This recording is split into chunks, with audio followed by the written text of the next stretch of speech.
Namaste everyone. Very warm welcome to Satsang today. Sadhguru Srimati Ji ki Jai.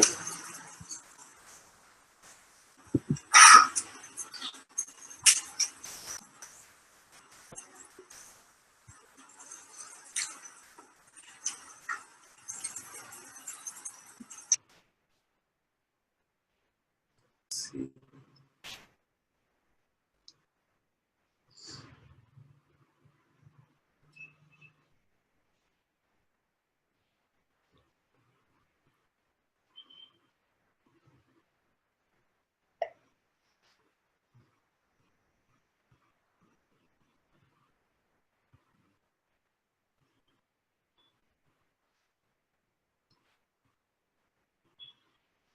Then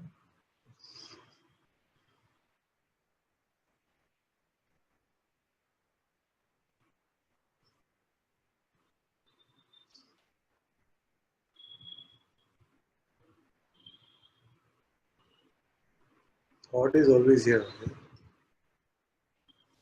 God is here. And why go there?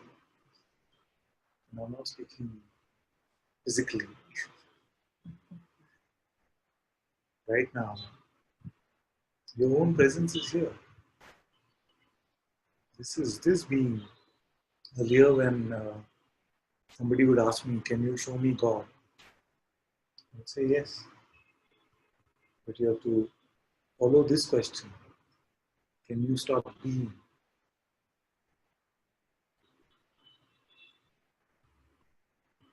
Your existence, your presence, uncolored by any attribute, is naturally here.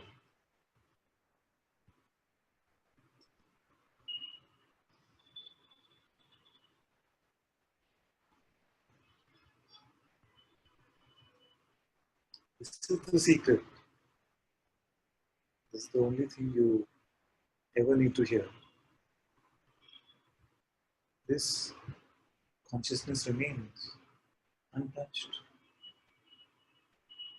no matter what might be happening in the worldly appearance.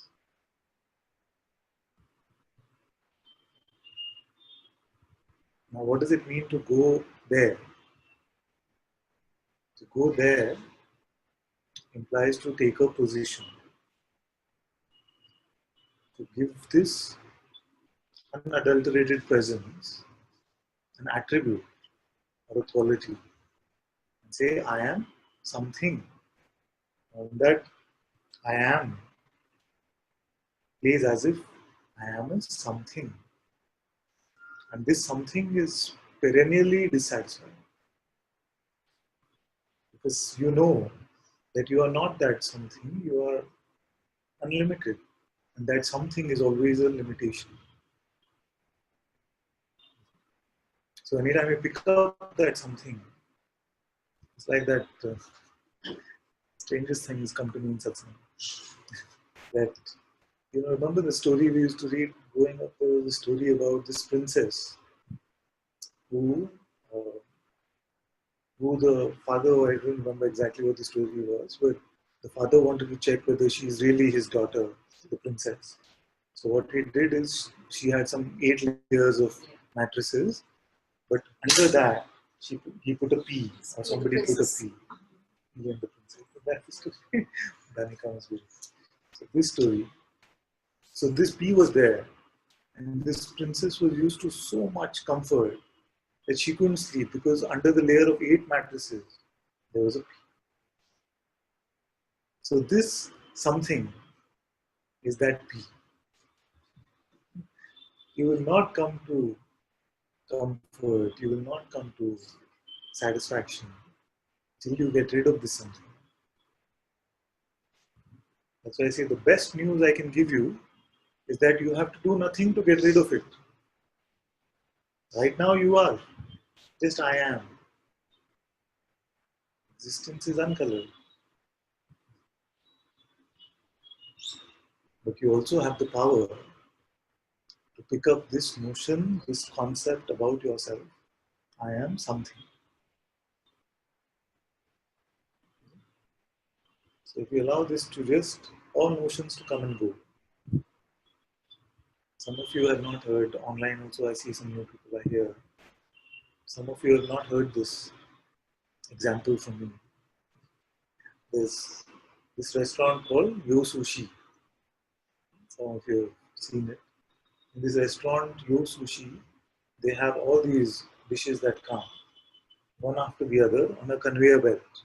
So you are sitting at your table and there's a conveyor belt running next to you. And all these dishes are color coded. So these offerings are coming. The mind is offering these notions. Being is here. Being is saying, I want to pick up this and taste it for the play of individuality. Now we are done with the stuffing ourselves with notions. Then we get tired of it. We're like, I have the red one. It's really sweet. That one is good. And if I have the blue one, that one is good. This one. You said, even education, relationship, money, security, all of these dishes are coming. Offerings from the mind. All of them come with the offer that you are something. Nothing wants to feed consciousness. This consciousness is already all there is.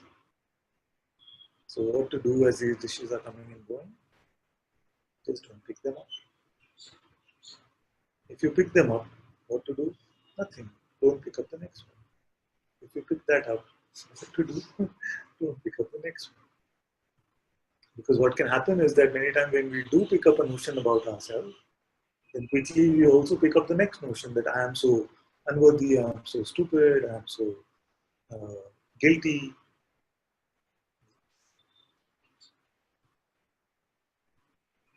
So this is pointing you to the truth of what you are right now.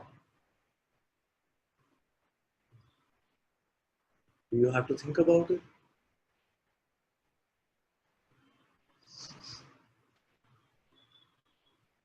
You have to understand it.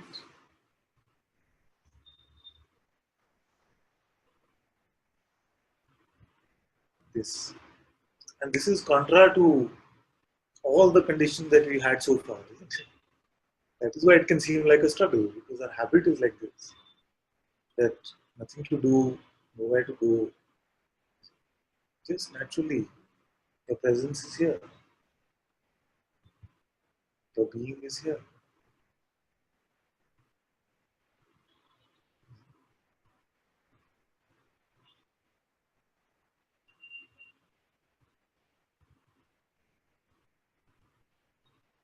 This consciousness is the,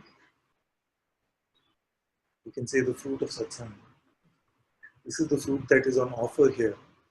So can I give it to you straight? To come to unassociated being.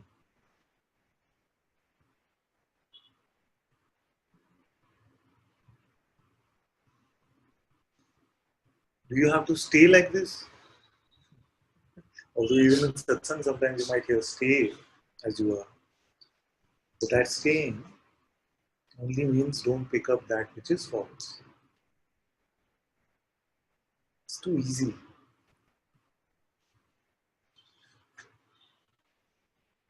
Liberation is too easy if you are just a little bit open.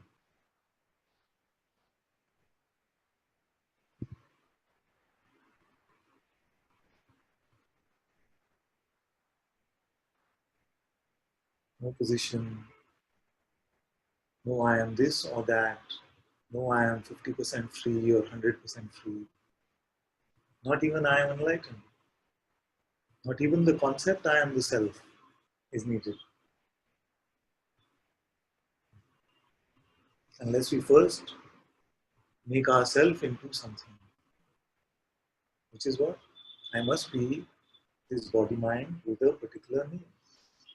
Or I must have some experiences as confirmation of my freedom. Only when I'm feeling bliss, then I must be free. This can also plague us, isn't it? Like Gopala was saying the other day. When I'm in Satsang hall, so much, it's so easy, there's so much love, just presence, being. It's not even about that.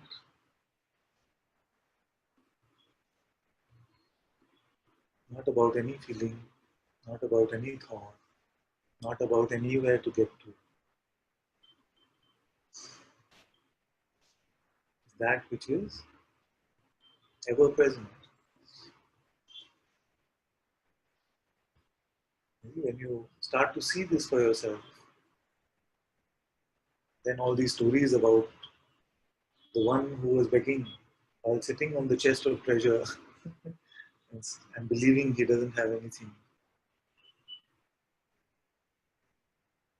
This is the spiritual seeker.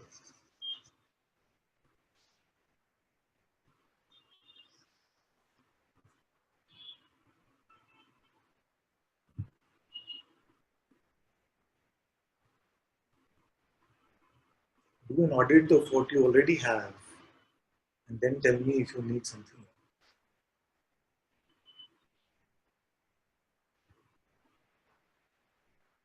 The other day I was saying that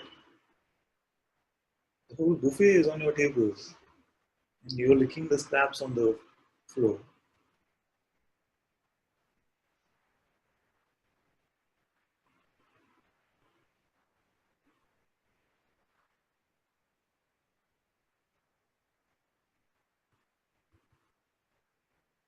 Where to go to find God? Where will you go to find yourself? What are you already? Is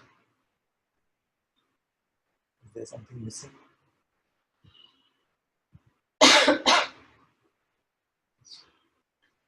Now, all of us have one or two, and some of you have seen for many years now. So I know that you might have your favorite one or two, but so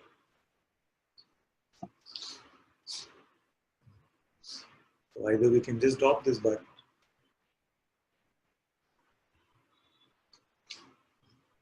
or we can inquire into it. That's why Bhagavan said surrender or inquiry. If you have faith, if you have devotion, then offer it up at the master's feet. Finish. Don't pick it up. Done. Or inquire, say, who is this but about? But what about when I go home? But why doesn't my family understand I'm free? So inquire into those. Whose family? Who are you referring to yourself as? Are you just that this body mind? Are they not also in appearance the same way that this body is? We try to apply this, what we are finding in satsang person. We cannot do that.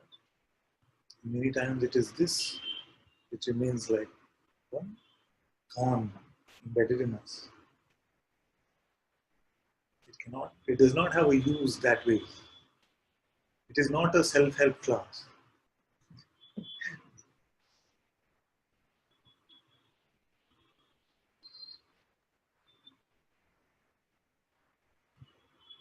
The discovery is that I am beyond all there is. And empty of notions, this is so apparent. You don't have to struggle to find yourself. The only struggle seems to be these sticky notions, these sticky labels about ourselves and the world.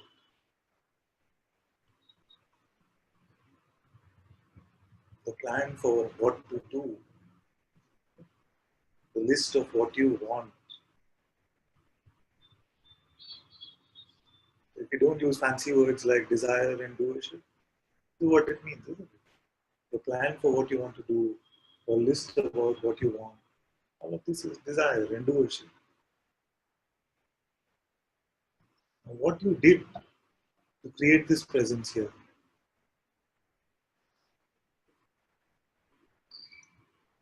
how much effort did it take for you to be present?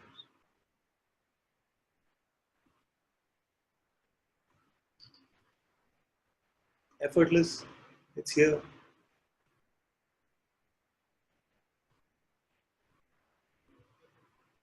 So where to go looking for that which is already here? Which practice will get us there? Therefore, the only useful practice must be that which helps me remain empty of all notions about myself.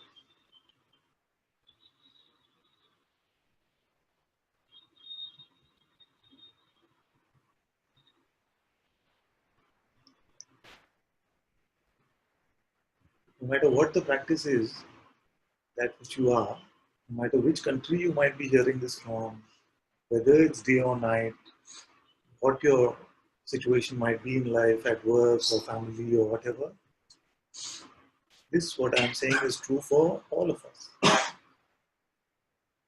Your existence is effortlessly present. And in this moment right now,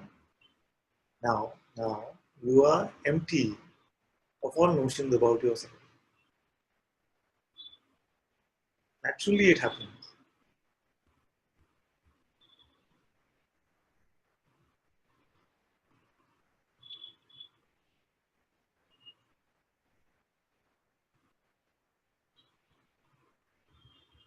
So, satsang is about demolishing our favorite notions about us, favorite concepts.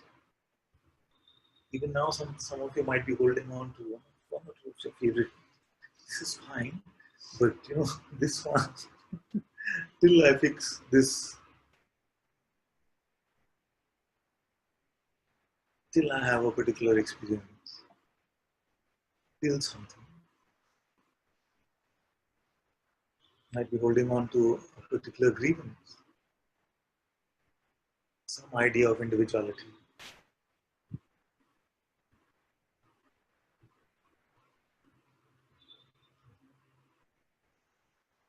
So all these are being shaken out of us. As we come to satsang like this, direct satsang, you will find that many come expecting peace also. But you might find that the volume seems even turned up further because these motions can start to feel like they're so troublesome. They need to be vomited out.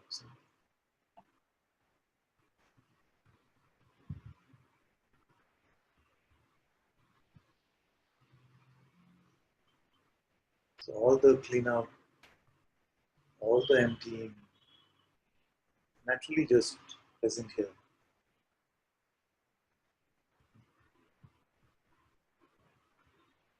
Now, if you want, you see what happens is not another, not an elegant metaphor. But if you've thrown all of it, but if you go and revisit the garbage truck, you see, you just want your favorite necklace or something back. Then you might feel like, I will avoid the stink of the rest of it. I will only go and get my necklace. You'll find the entire thing seems to be there, waiting for you. Oh, you come. Our personal ideas about ourselves are there, ready to be picked up. And yet again, this is what we do.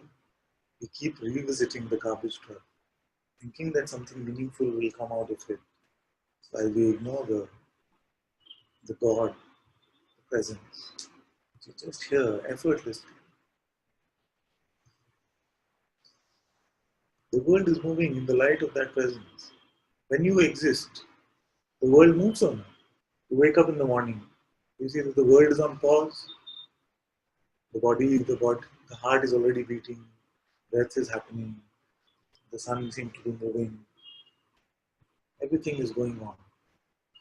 As soon as you are present,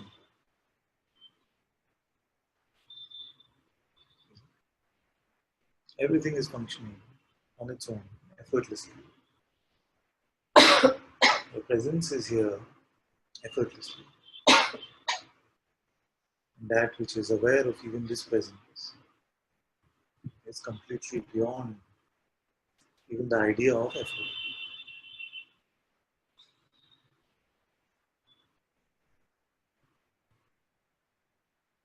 Then, does this mean you got it? No. Does this mean you haven't got it? No. Because even those are position. Even that is the something. I am something. Now I am free. Freedom doesn't need a concept to announce itself.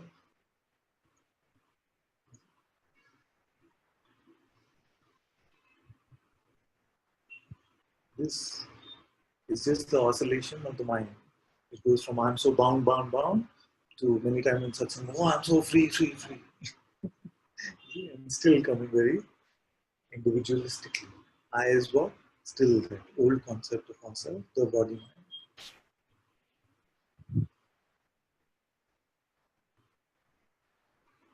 I'm just highlighting some of our favorite concepts. So when they come, we can just allow them to come and go without serving them tea.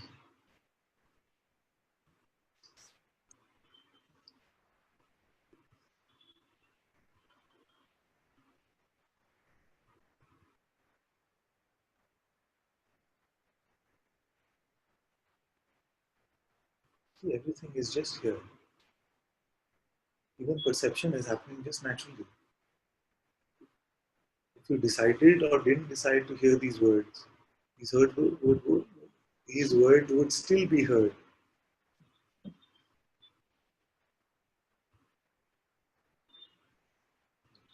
You're not deciding to hear the sounds from the road, and still they are heard.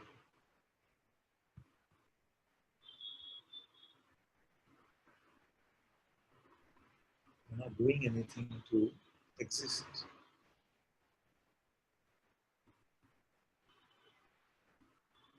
So that in which so much is happening, millions of body functions, thousands of perceptions happening every moment. The idea can be that I need to invent this idea of a me that is going to help this one run this life.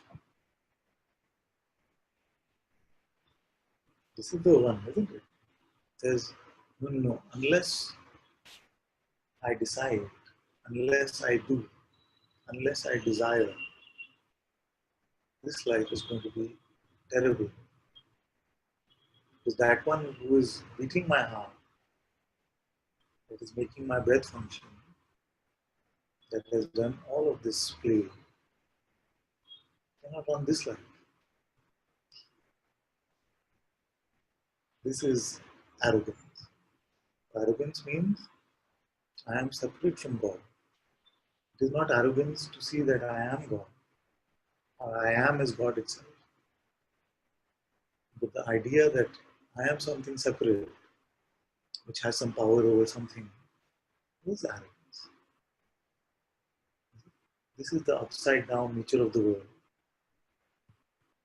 upside down nature of the mind. It says to say I am God is arrogance.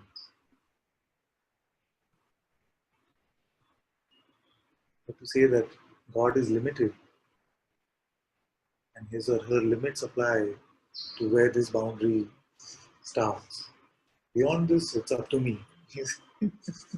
God is running the world, but as soon as this body starts, then it's my problem. What is that but arrogance? This is what the mind operates. This is how the mind operates. This body mind is a separate existence from everything else. And I have some autonomy over it. You think, why? Why does this happen to me? Why? Why am I not getting it? Why is my life like this? Why do I have to have it so tough? Why? Never asking who, who,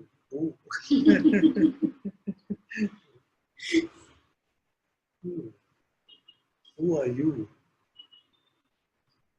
who has this problem? This came to me a few weeks ago where I noticed the mind's attraction to this word why and its complete repulsion towards this word who. Can you imagine just one alphabet?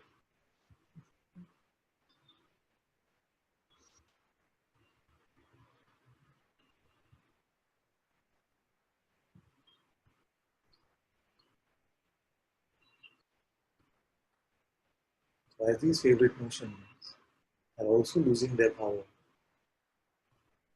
See that everything is moving on its own. In the light of my presence, the world of appearance seems to function so naturally. And I cannot suffer unless I pick up a notion about myself. That is the design of this play.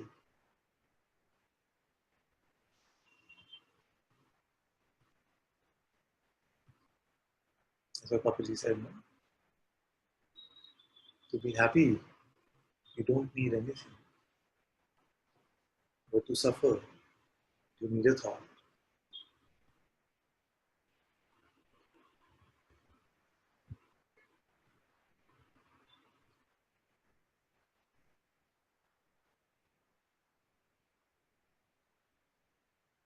Yeah, most of us feel our childhood was so happy. There was a lot of crying. There was a lot of crying and hunger or eat or whatever children they experience, infants. But it was so happy. So the child is not mixing up its presence with the notion of being something, of wanting something,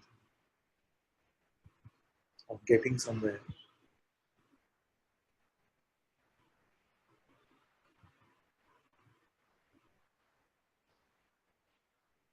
If you knew that you are already in the best place you can ever be, where would you want to go?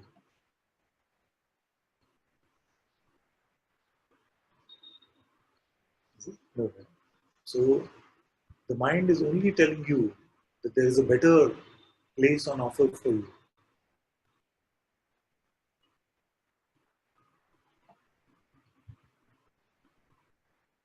It is only telling you the story of resistance to what is.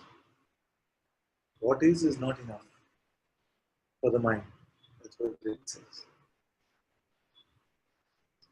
If God is not enough, then what is?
In India, it is the season of sales.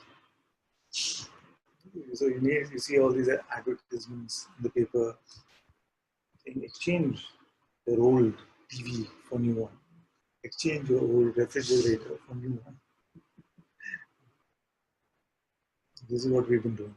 Exchanging this same old God for the idea of an individual existence.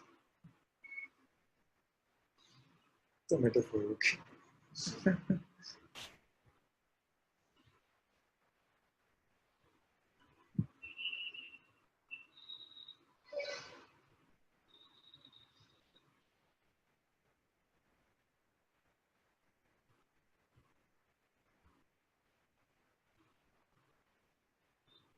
Question.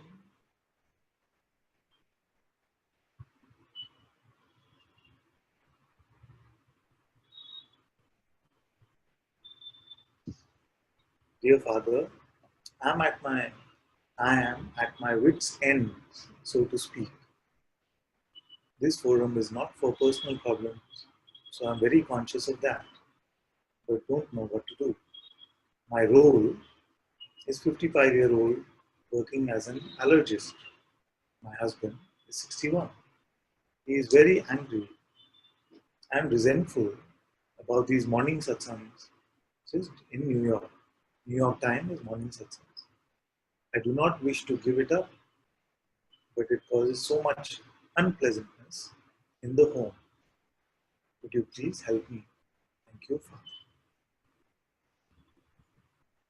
So first, we have to just check whether the resentment is really about the morning satsang, or is it because what happens usually is that the partners feel like, oh, my partner is going on her own trip.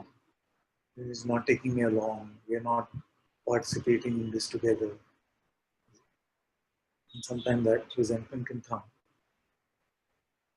So I don't know whether it is just about morning time and the sleep getting disturbed, or whether it is about resentment of feeling like you're more distant because now you have this new path that somehow he cannot relate to,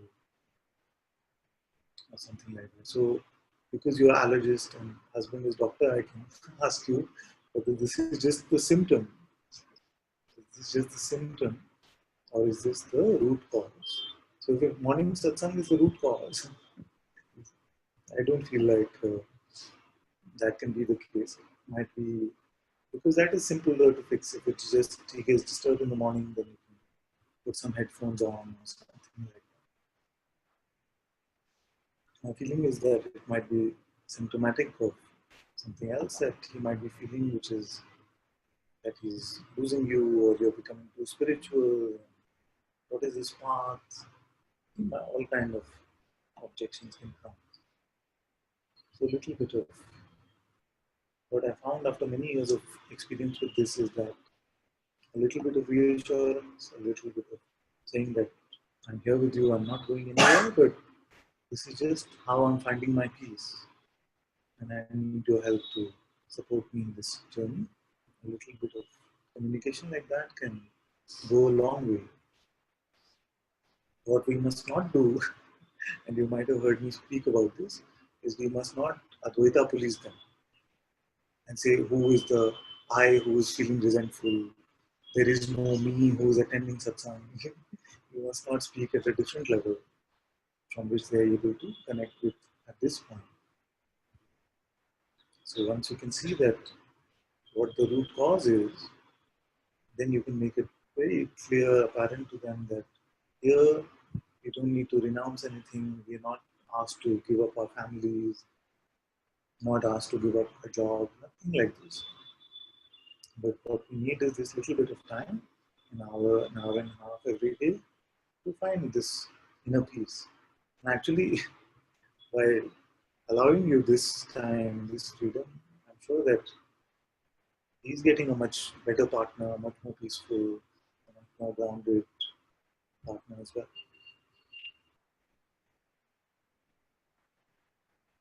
So we must see where the resentment or the unpleasantness is coming from. I don't feel, especially because both of you are quite educated and things like this. It doesn't feel like it can just be about the disturbance in the morning. It must be about something else.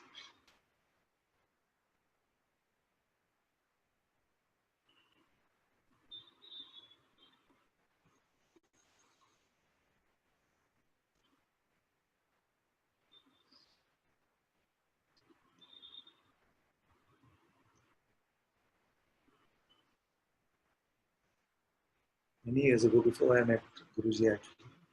So many of you heard this story, but I was hearing Adya, and Adya Shanti. He explained this concept of the spiritual jerk, which really helped. That if you're not meeting another in the space of where they are, then everything that you might be saying might be true, but you're still being a jerk. And I realized that this is so true for me at that point of time. Because, and you know the story that I keep saying that Karima used to come from difficult day at work and wanted to share what happened in the day. And I would say, who is this I to which it has happened? But who are you that you are suffering? So a lot of this immaturity can play out, and it is part of my job to remind all of us that we're not to pick up Advaita concepts as a way of attack. I see this is rampant on Facebook. This Advaita wars are going on. No, my Advaita strongest.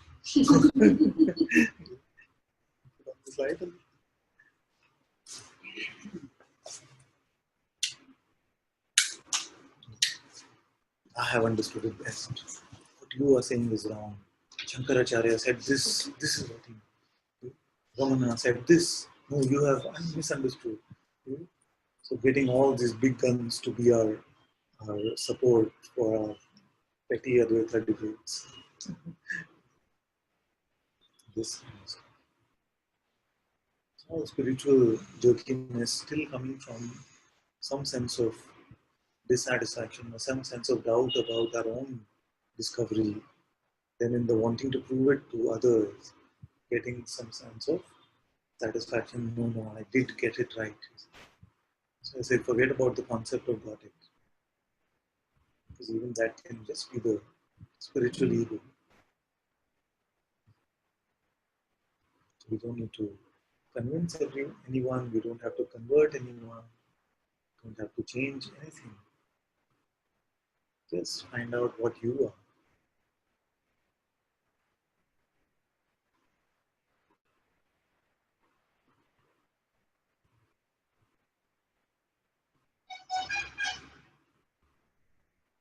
Sometimes with partners who are not in.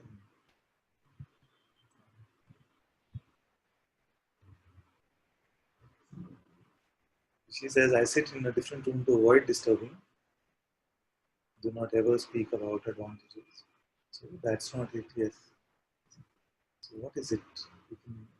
Maybe we can have this conversation. So what really bothers you about this morning satsang? Is it fear about these Indian Babas? I think that also I can understand, because many Indian Babas are not creating a good reputation about themselves. Is it fear about any sort of exploitation? And you can explain to him that here no physical exploitation, no mental exploitation, emotional exploitation, no monetary exploitation. Explain some things like that.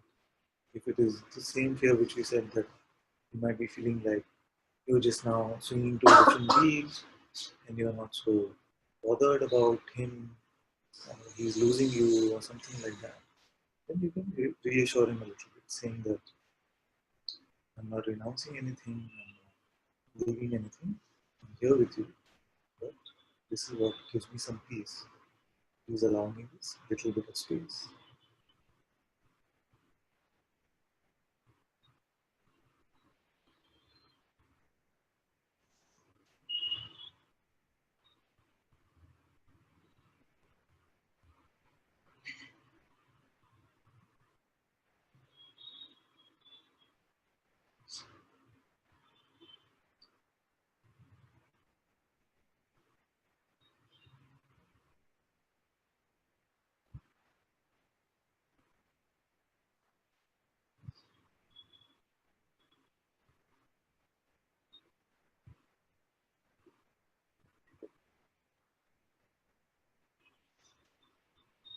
Another thing I want to remind you of, which I speak of often in Satsang, is that you must also Give them the freedom to be as they are. Don't become resentful of his resentment.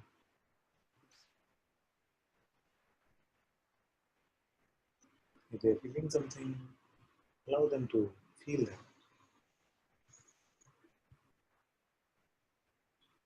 As we're accepting the world as it is, it must include our partner, our close family members, and also include the functioning of this very body, which seems so intimate. Everything must be included in the play of the world. Now, allowing them does not mean that we become like sheep or something. Allowing is from a position of strength. This defenselessness can only happen from clarity of what you're discovering about yourself. To see that you cannot be attacked by any resentment. You will not become guilty because of another's notion about you. It's the strength that we now have through our satsang, through our recognition of ourselves.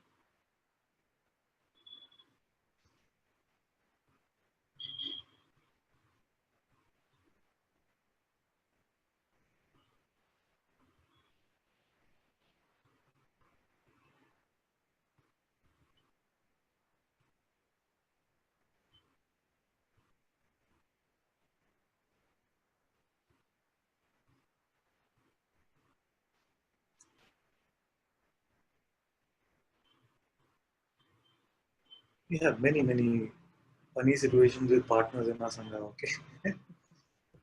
We have many funny situations.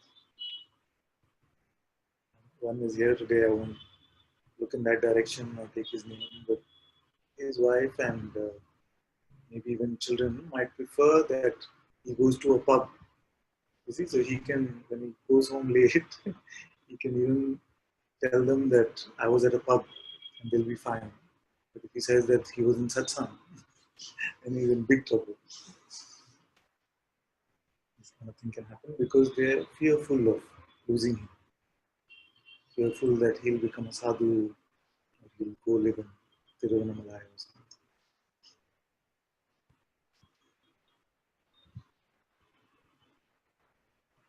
So we have to work at the root concept which he might be holding on to rather than the symptom.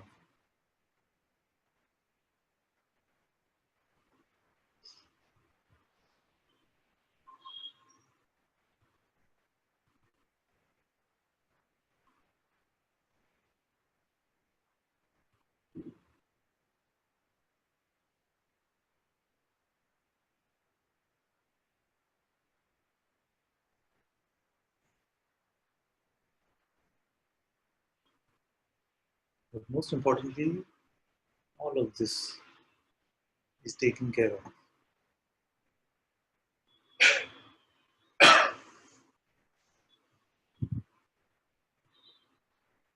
In your unassociated presence, there is no trouble. There is nothing, as Guruji says, nothing stronger than the holiness of your being.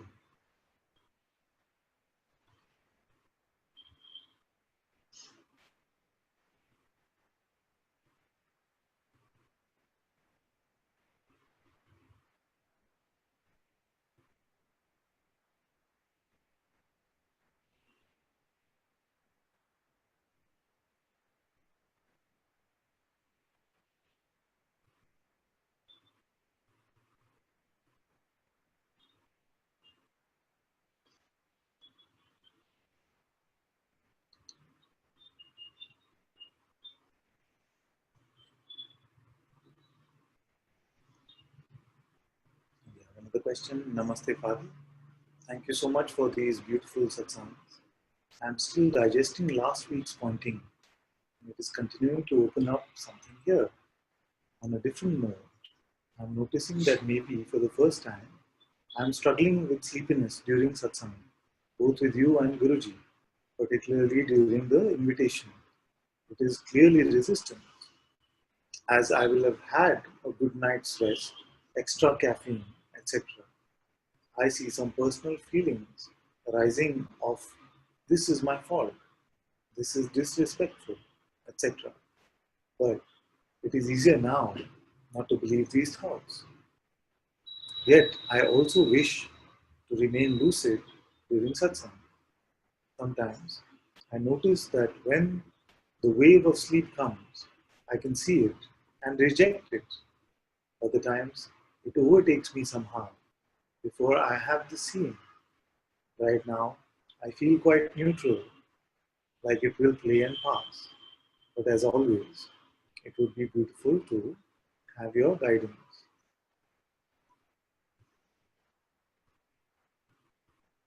The funny thing I want to share before that is that caffeine has always made me very sleepy. I don't know how people say that they have coffee and they stay up the entire night. I have a little bit of coffee or tea, any of this, it becomes so relaxed that I fall asleep. At least caffeine here, I don't know about the rest of you, but here caffeine not had that wake me up type of effect. Yeah? Too awake. Probably too awake. Here, what always comes to say is to not worry about it. As I've been saying recently, don't make anything a thing. Especially with things like sleep. Don't try to control it too much. Sleep is coming.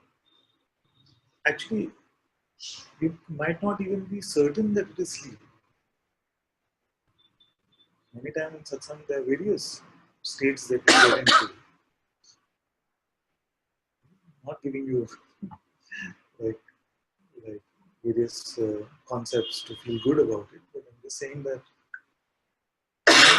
my advice to you would be to not be concerned about it, especially now to this extent where it has the potential of creating things like unworthiness or guilt.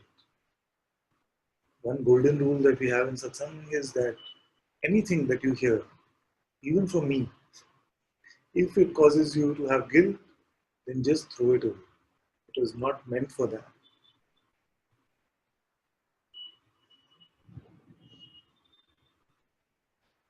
Yes, if sleep is coming, then sleep is coming.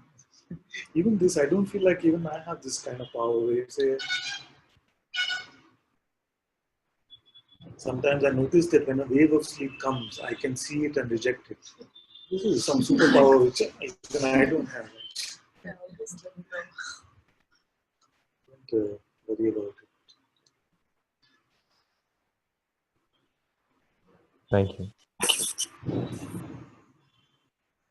Want to say something? No. I think this is quite what I was feeling. Also, I just wanted to confirm.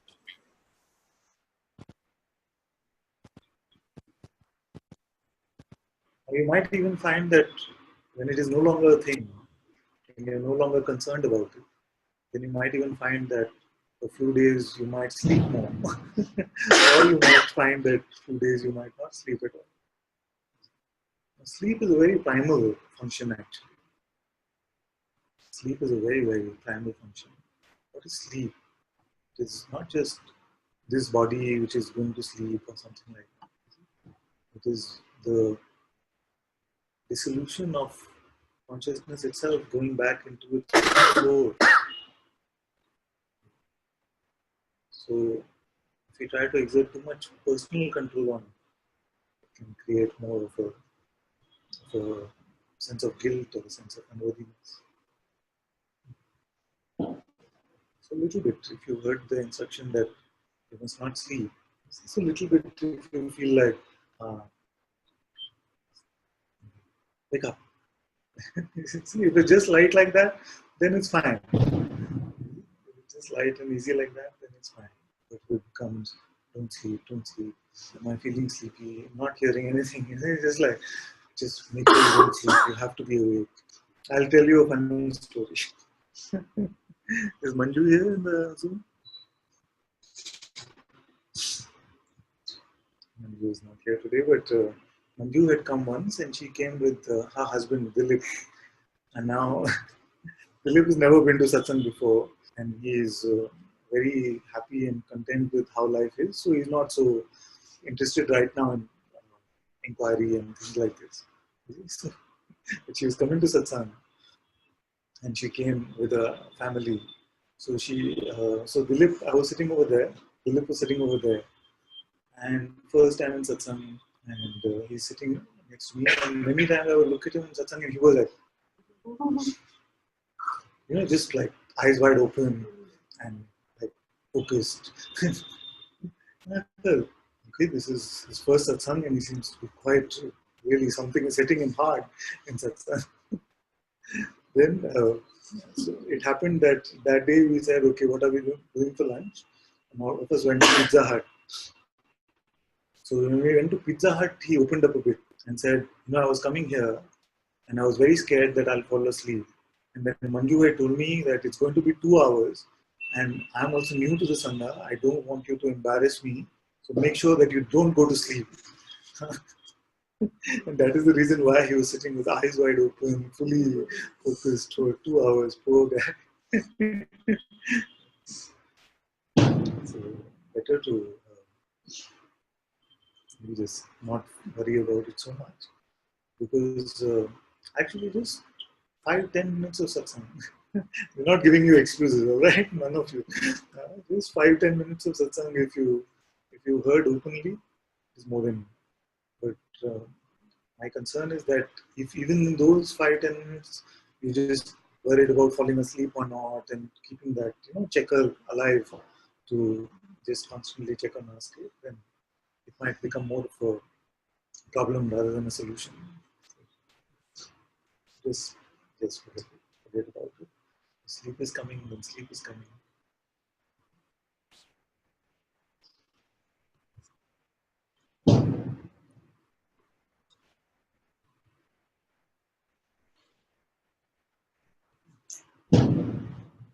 You said before that you said still digesting last week's pointing, and it is continuing to open up something here.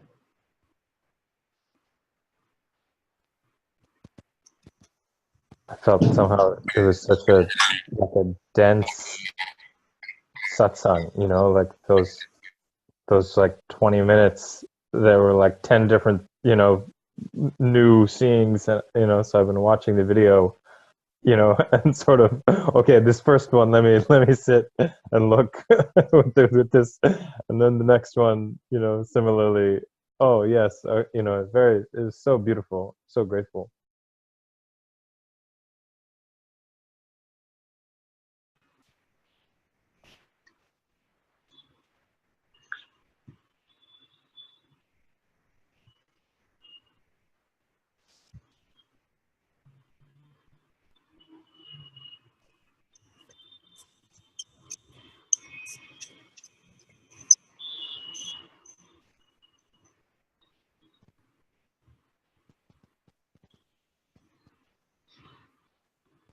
It's funny, it leaves me with like it's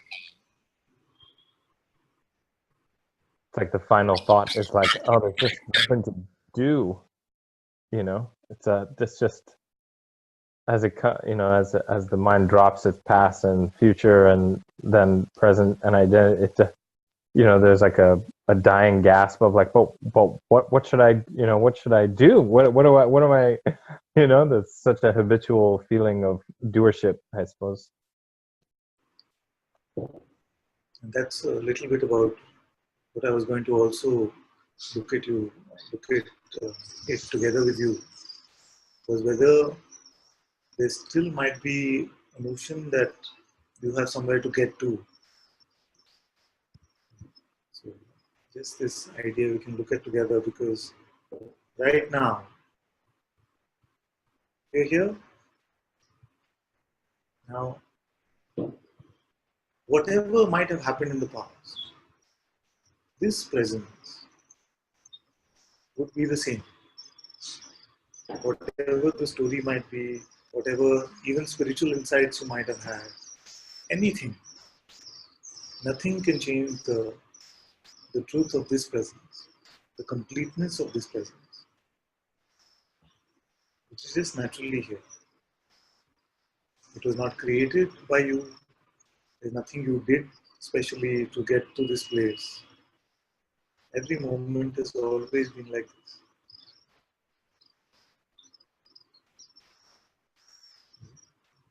This is naturally God's gift to God. Now, the only play of choice that God has always had for himself or herself is to play as if it is something limited, something uh, with a boundary, or to play without that notion. In fact, to say that this was the primal choice that God had in the past is also not true. Because truly there is no past. It is only this primal choice now. How does God want to play now? The offer of a notion, the offer of a journey, the offer of some completion, even the offer of some clarity, ongoing clarity might come. And even these offers make something limited out of the unlimited one.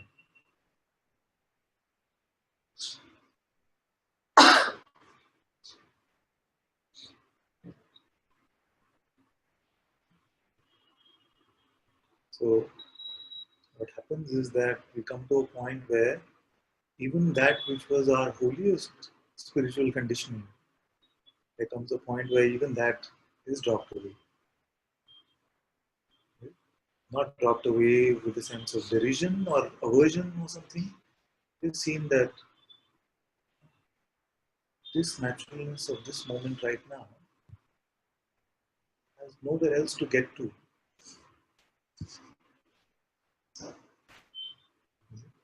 Because the idea of Nihal, the idea of the spiritual seeker, can latch on to even this, like coming to the completion of this journey.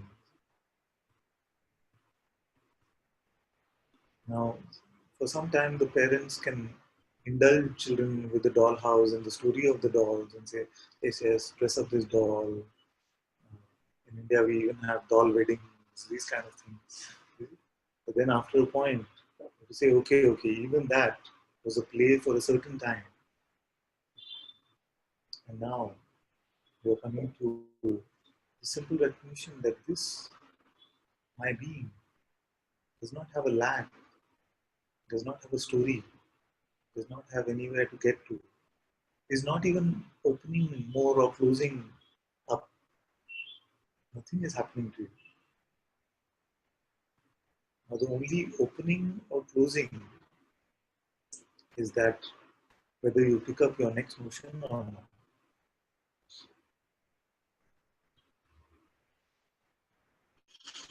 So truly, like you said very beautifully, it is like almost like the grasping for straws now. Something, something, something to. But did he give me an instruction? No. Is there something I'm supposed to follow now for next few days? No. Just a simple pointing. See what you already are. Now, is this pointing time dependent? Was there a time I could not have asked you this? No. It has always been this way.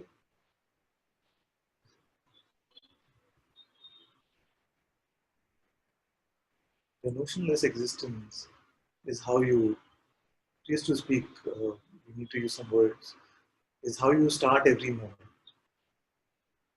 The notionless existence is how you start every moment. It is already done.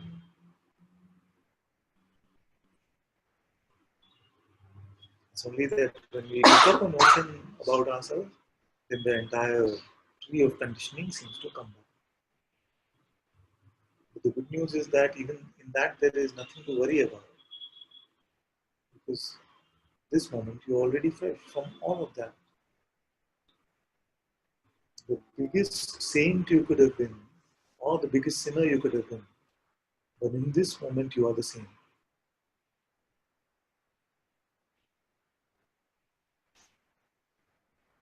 This is the purity of consciousness, unblemished no matter what has happened.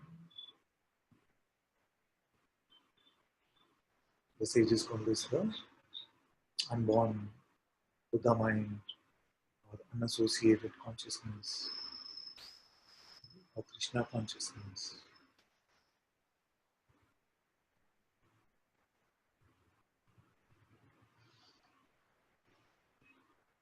This is the best news I have for all of you. Best news. Nothing needs to be done. There is nowhere to go.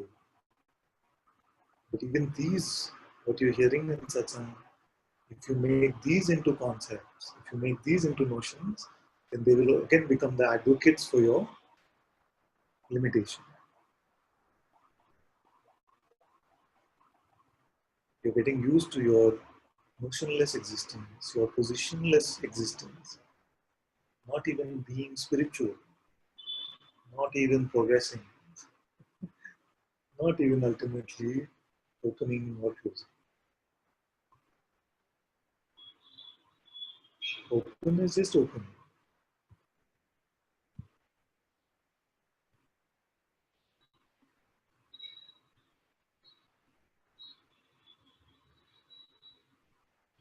Unless we insert individuality into it, you cannot pick up something to do.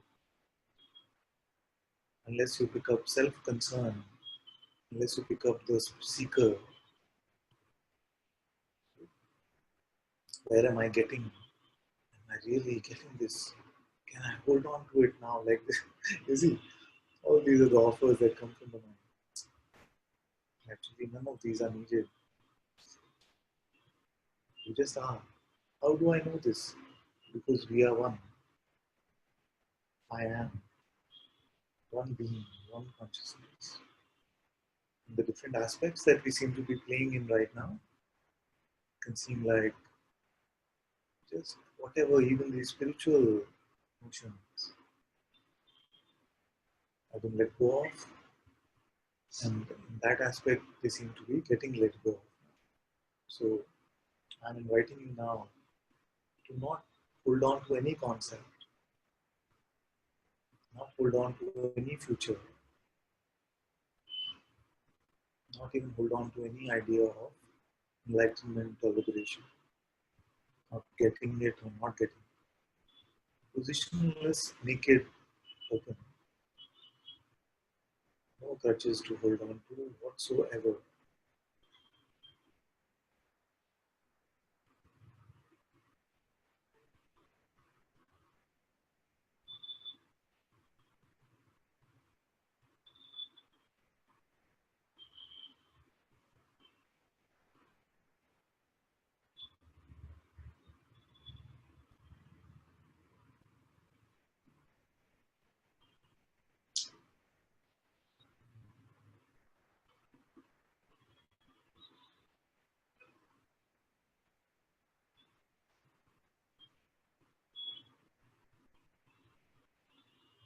This is what I found at the feet of my master.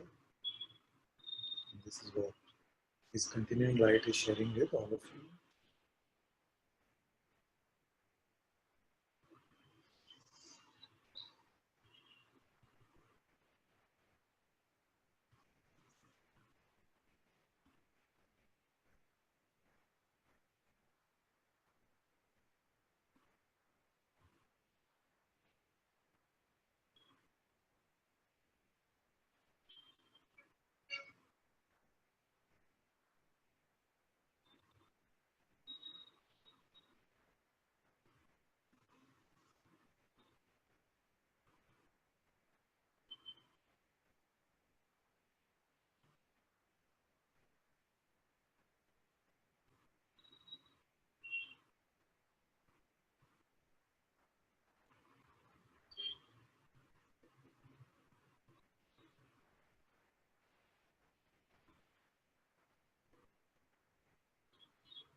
The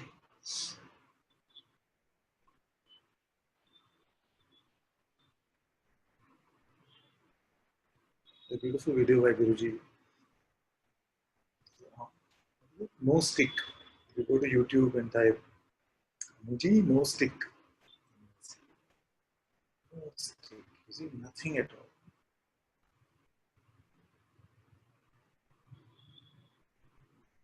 No stick means no crutches, no nothing to lean on.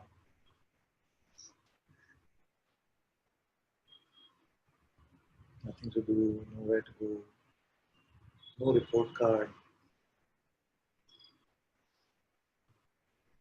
no checking.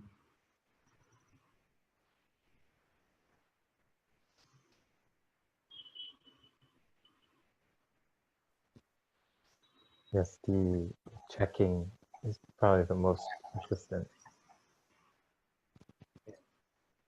Now, not even that.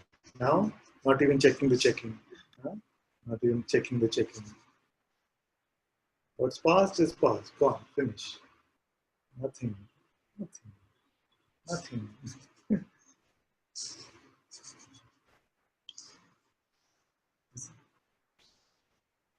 This is the nature of the checker guy. Right?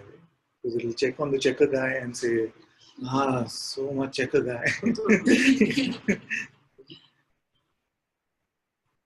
It's very subtle, and that's why I'm here. You see, to point out that there is nothing valuable in the report that it can give you. All value is just effortlessly present.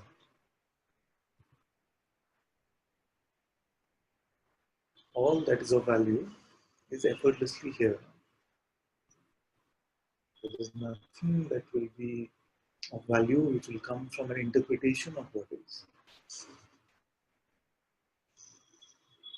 Even to see that is just more than enough.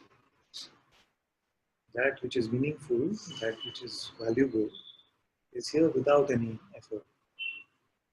Does not need any support, does not need any crutches of any sort. Whatever meaning might be implied through an interpretation or a judgment is really irrelevant, is not needed. This is the habit in the world. Isn't it? The habit is that we have taken whatever is and relied on our mental interpretation of that to feel like it means something. Even in our work dealings, even in our day-to-day life. Oh, this one is like this one is like that. The mind will put things into a box. Actually, why? Because it likes to put you in a box. It wants to keep the seeker identity alive for as long as it can. And if you have no crutches, it can feel a bit wobbly for some time. Because now what is happening is that even the holiest crutches are being kicked away. So it can seem a bit wobbly. So then what now? So, but this leaves me nowhere. This like that. This kind of thing can come from the mind. But this nowhere, I promise you, if we get used to this nowhere, there's no greater heaven to be tasted. No future, no past. This is what Guruji's invitation is actually. No future, no past. No judgment, no interpretation, no getting anywhere. What is effortlessly here?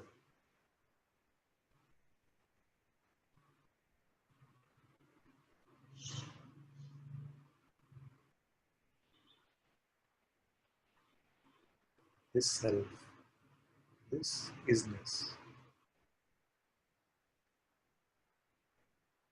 Just is.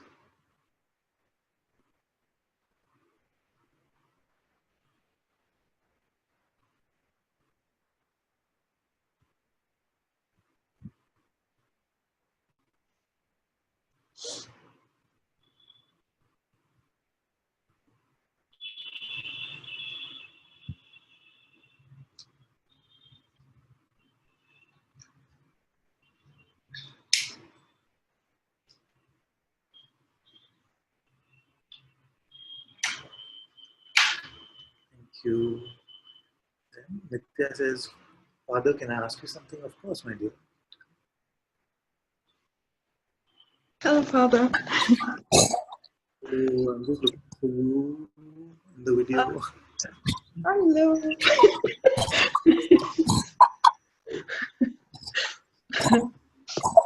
I have an echo here. Maybe it's good if you mute or so.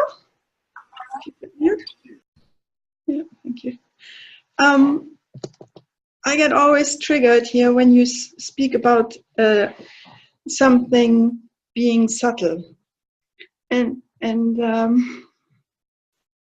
I just felt to speak about this subtlety, or because when the experience of the self is here, subtlety is, there's nothing can be subtle in that sense. Subtlety only makes sense to me when you are in a mixed state of, when a little bit mind is in there. You know what I mean? Because when you're just in the pure experience of the self, nothing is subtle. Nothing can be subtle in that sense. So and I find myself every time you mention the word subtle, and I think something is, and this is just what I wanted to share. Thank you. Good. So let's look at this a bit closely. So say that from the self, there is really no concept of subtle or obvious or something like this. All these distinctions are in the phenomenal plane. It's completely true. Is it? It's completely true for what you say. Actually, nothing that I'm saying is true. Nothing that I'm saying is the truth. Also, from the perspective of the self, from the ultimate perspective, I cannot speak the truth. You know this because from that same perspective, when you look at anything that I'm saying, actually can be seen that okay, this I can see that it might be a pointer to this, but it's really not doing a good job of describing what this is. So everything, including the words of satsang, are not true in that way. Now, from that space, if you look at how the triggering happens, then there must be an idea somewhere that I must hold on to the qualitylessness or the attributelessness nature of the self, in which all the subtle or gross does not really apply. So, but when speaking as the self, then even that triggering is not the self, isn't it? It is must be an attachment to the nature of the self, which is without qualities, to which subtlety does not apply. So, so, so then for that you just have to forgive me and say, okay, this poor man, he has to communicate with us day on day.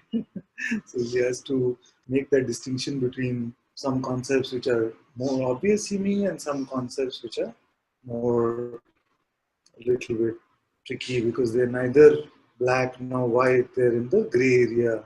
So usually when I say something is very subtle, it is trying to get us to this neutrality, which is beyond words. But you see, as the pointers go, as far as pointers go, some pointers are very direct. Okay, what are you right now? You see? Or ask yourself, who am I? So it's like and some concepts which we just have to look at very subtly, saying neither left, nor right. Just so, like threading a needle. See, so when I say subtle, this is what I'm referring to. But it's all part of the phenomenal play. No concept is actually really a true depiction of the self. So I can understand completely when how that reaction might be coming because we are having these recognitions, seeing that so beyond all of this, beyond all qualities, subtle or gross. So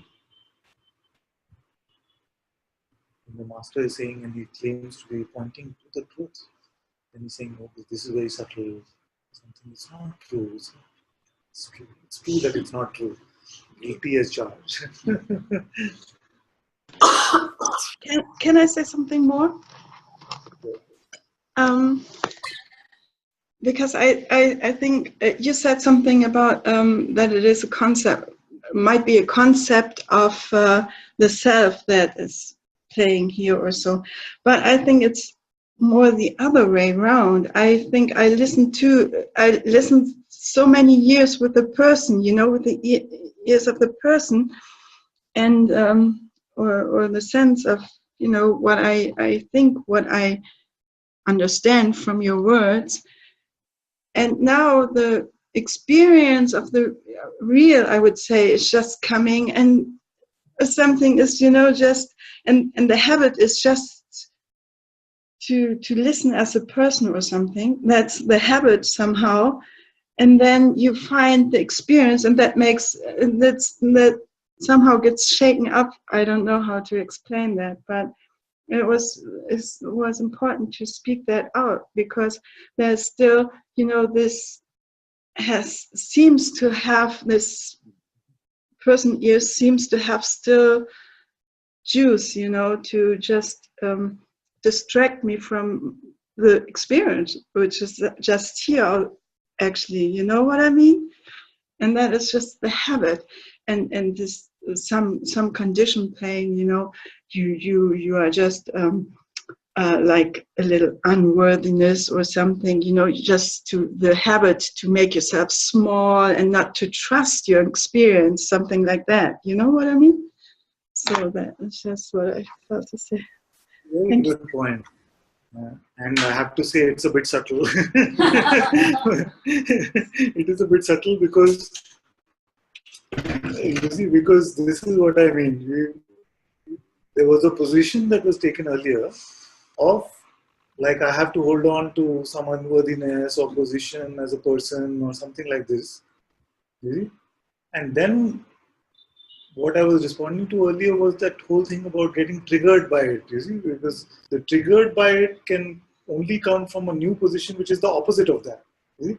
So then we can say, now I'm going to be true to my experience. You see? Now I have taken that for so long that I have not been true to my experience. Now come what may, even if Father is saying I'm going to be true to my experience. You see? So this is what I mean by subtle. Like, this is a very good point.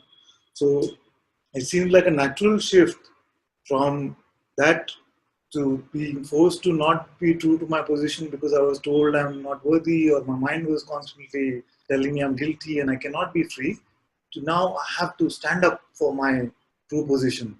See? Now, and you know this very well, that what we are saying is coming to the emptying of all position, neither this nor that. See? Now, neither this nor that, you see, cannot really be triggered in that way, because only this or that can get triggered. When I neither have the position of I have to be true to my experience, nor do I have the position as that I am unworthy or guilty, then nothing in the world, this is a good illustration of that, then nothing in the world can actually trigger you in that way. You see? Then it becomes a new button, isn't it? So how to make Nitya triggered is just to say, okay, this is very subtle, Nitya. How to, you see? So then that remote control still has that button. And if the remote control still has the button, means it is a position. So neither being true to position, neither being true to experience, not being true to experience, ultimately. Just what is. Then we cannot be triggered. And this is subtle because even here, there's the feeling that I have to be true to my. You see, even here, if someone says this, like this, like this, like this, then I might even get triggered because I have to be true to my experience. You see? So we are both looking at this together and saying, even this position, maybe we can drop, both of us. Yes, of course, the self has no position at all, and cannot be triggered. Of course, that. And you just have to be alert, just being alert. Yeah, great, thank you.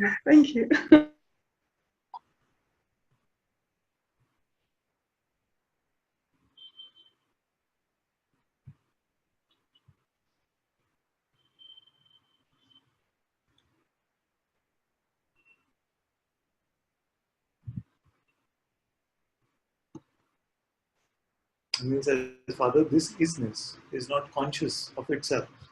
Yet this play happens. How does it happen? Maybe it's a confusion with words. Because if there is consciousness, only the self is. So consciousness must belong also to the self. If there is awareness, only the self is. So awareness also is just the self.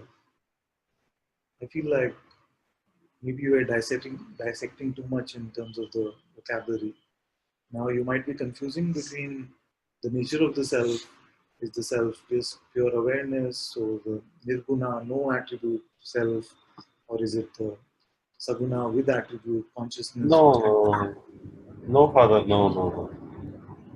This isness, this isness,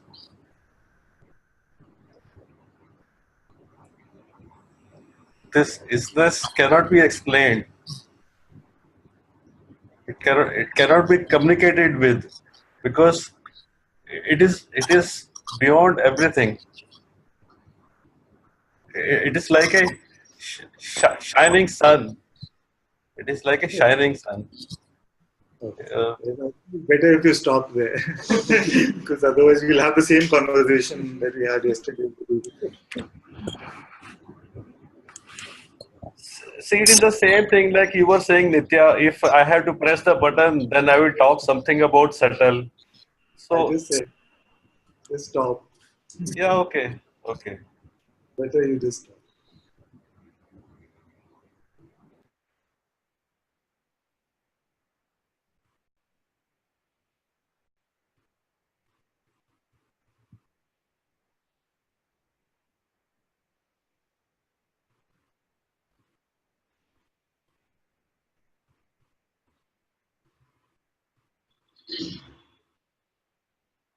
Yes. To remain empty is have no notion. Some concepts are very exciting for us, and at the end, even the most exciting concepts have to be cut away.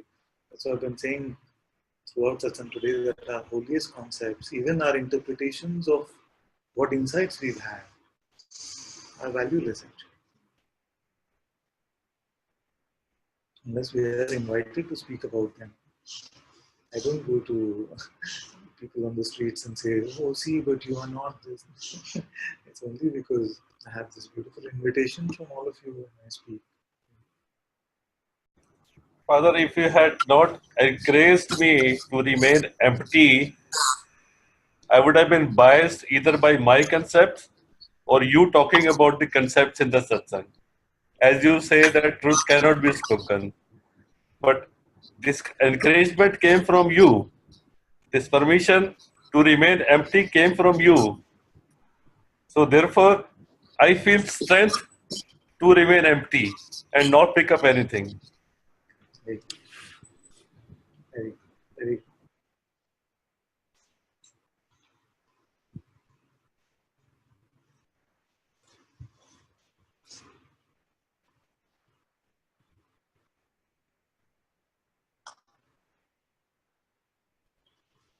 Okay, any question from those I've never heard a question from? Because you know what might happen sometimes is the regular ones might always be asking questions, and those who are new might sometimes feel like, oh, this is not appropriate, or my question is at a lower level or something. So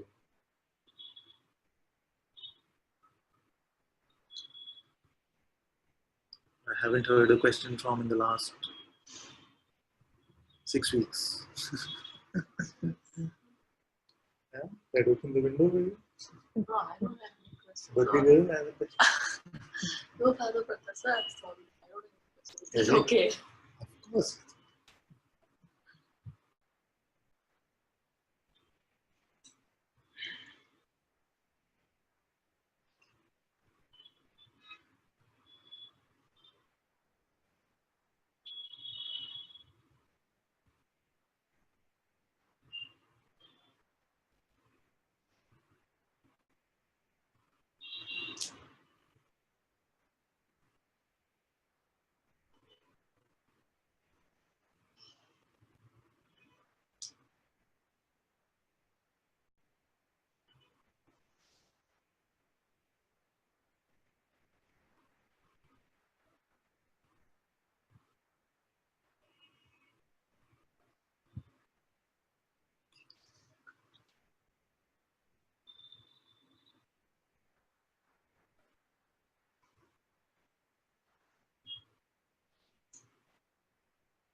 Okay, so Aparna is here. It's her birthday today. We can sing for her a bit. And it's not a thing, okay? I am well aware that many times I forget birthdays and is it's not a thing. It's not a thing that we will always do or something. Just sometimes we remember and the feeling is there, so we can sing. The camera towards you. Yeah, it's okay. Yeah. Put it close. It's okay. Just so that they can see. Whose birthday? Happy birthday to you. Happy birthday to you. Happy birthday, dear. Happy birthday to you. May Guruji bless you. May Guruji bless you. Happy birthday, dear. Happy birthday to you. Thank you so much.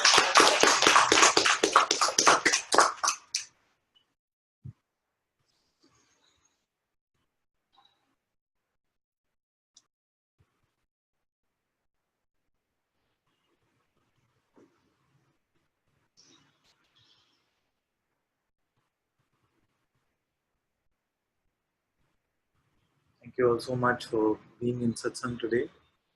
Sadhguru Shri Muji Ji ki Jai. Sadhguru Shri Ananta Ji ki Jai.